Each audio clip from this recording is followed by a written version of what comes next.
So to give a summary of the talk, so we discussed new methods that we have proposed that can measure context usage in machine translation by either calculating the agreement with human annotations or by using conditional cross-mutual information. And then based on what we find when we measure the context usage, we propose two new training methods that can increase context usage. So either by supervising attention or by dropping out the words in the source sentence. And finally, we provided a way to systematically investigate what kind of linguistic phenomena are ambiguous during translations. And we identified 5 linguistic phenomena, which we used to create our MUDA benchmark, which evaluates model on these targeted ambiguities. And so our code and data is available on GitHub. And so for future directions, first, I think it is important to first study when we require context during translation and also which context words we require more thoroughly and without using human annotations.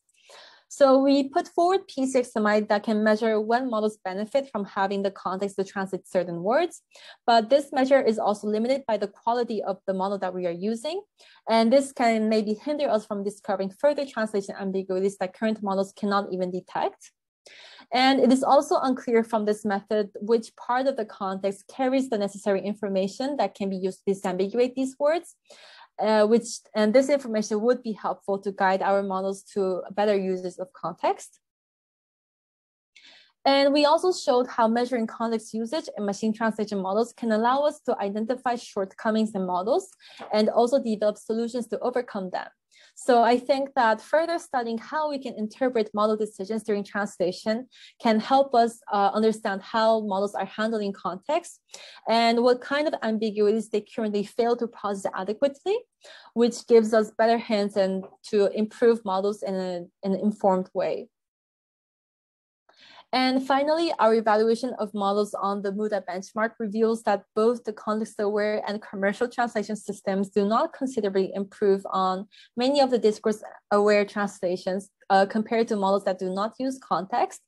So we encourage the development of models that can address these ambiguities that we have identified, as well as other types of ambiguities that we have not covered, such as numeral classifiers in certain languages.